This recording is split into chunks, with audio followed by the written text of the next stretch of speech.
Do you often wake up around 2 or 3 a.m. staring at the ceiling and unable to fall back asleep? You're not alone. What's really happening is that your body is doing exactly what it's designed to do, just checking in to make sure everything is okay. Sometimes it's also a sign that your cortisol levels are running a little higher than normal. That can sound scary, but don't worry, this does not mean your body is broken. In today's video, we're going to talk about why high cortisol wakes us up in the middle of the night, and more importantly, we'll share a simple, natural way to help your body relax, calm your mind, and drift back to sleep without forcing it and without stress. You'll see that falling back asleep at night can actually become much easier than you think. And don't forget to subscribe to the Strong Health Way channel and turn on the bell so you can keep getting practical, helpful health tips to support a healthier, more energized life every single day. Before we try to fall back asleep, the most important thing we need to do is understand why the body is waking us up at that moment. When we understand the real reason, everything starts to feel much lighter. When we wake up in the middle of the night, especially around 2 or 3 a.m., many of us immediately start blaming ourselves. I must be worrying too much. Maybe I'm just weak and that's why I can't sleep. But here's the truth, it's usually not that simple. Most of the time, this has nothing to do with willpower. It's about how the body is responding. Inside all of us, two systems are always working together. One is the sleep system, our circadian rhythm, and the sleep pressure that builds up during the day. The other is the alert system, whose job is to keep us awake, sharp, and ready to respond if something feels unsafe. Normally at night, that alert system quiets down so sleep can take over. But sometimes, especially when cortisol rises, it doesn't fully shut off. So even when we feel exhausted, the body won't let us fall back asleep. And the more we force it, squeezing our eyes shut, watching the clock, worrying about how much sleep is left, the more the body reads that as danger. Cortisol and adrenaline go up and sleep slips even farther away.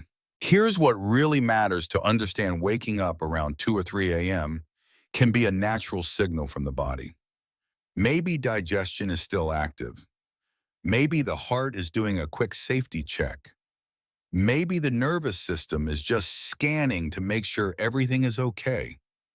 This isn't insomnia, and it doesn't mean your body is broken. Instead of panicking, we gently observe. How does the heart feel? Is the breathing shallow or calm? Where is the tension in the body? The moment we recognize this as a normal response, we send a powerful message to ourselves. Everything is okay. We are safe.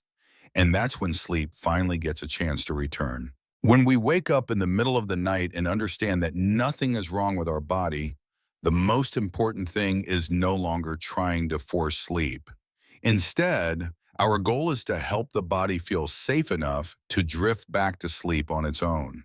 And we can do that in very gentle, simple steps. First, we start with the breath. When we wake up around 2 or 3 a.m., the nervous system is often on high alert, almost as if it's preparing for danger. A slow, steady breathing pattern can make a huge difference here. We breathe in through the nose for 4 seconds, hold softly for 7 seconds, and then breathe out slowly through the mouth for 8 seconds. We repeat this a few times. After just 2 or 3 rounds, many people notice their heart rate slowing down, their chest feeling less tight, and the body beginning to settle. This is the vagus nerve kicking in, sending a clear message to the body. Everything is okay. There's no need to stay on guard. Once the breath has slowed, we move on to relaxing the body. Even when we think we're lying still, our muscles are often quietly tense, especially in the shoulders, jaw, or belly. We start at the feet, gently tightening the toes for a few seconds, then letting them go. We notice the difference between tension and release. Then we slowly move upward: calves, thighs, belly, hands, arms, shoulders, and finally the face. As each muscle group relaxes, the brain receives a very clear signal: we are safe and it's time to rest. Finally, when the body feels calmer, we help settle the mind. A busy, worried mind has a hard time falling asleep.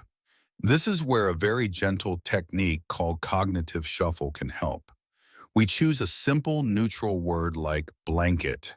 Then we take each letter of that word and think of a few other words that start with the same letter, briefly picturing them in our mind. No analyzing, no deep thinking, just quick images that come and go. This keeps the mind lightly occupied, leaving no space for worry, and slowly guides us into that drowsy, dreamlike state before sleep. The most important thing to remember is this: we don't need to force sleep. We simply need to create the conditions where the body and mind feel safe. And when that happens, sleep finds its way back naturally, much more gently and easily than we expect. Now let's take a moment to step back and look at the bigger picture. When we wake up in the middle of the night, the key isn't to do more things, it's about doing the right things in the right order so the body feels safe again. First, we start with 4-7-8 breathing to calm the nervous system, slow the heart rate, and lower cortisol. Once the breath settles, we gently relax the body, letting go of tension that's been held all day.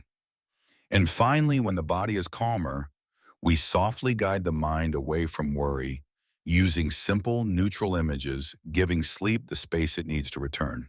A lot of people think of these steps sound almost too simple, but in reality, they make a huge difference. Take Robert, for example, a 68-year-old who used to wake up like clockwork at 3 a.m., heart racing, mind full of worries about health and family. Each time he'd lie there anxious about whether he'd have the energy to get through the next day. The more he worried, the more awake he became. When he started following these simple steps, things gradually changed.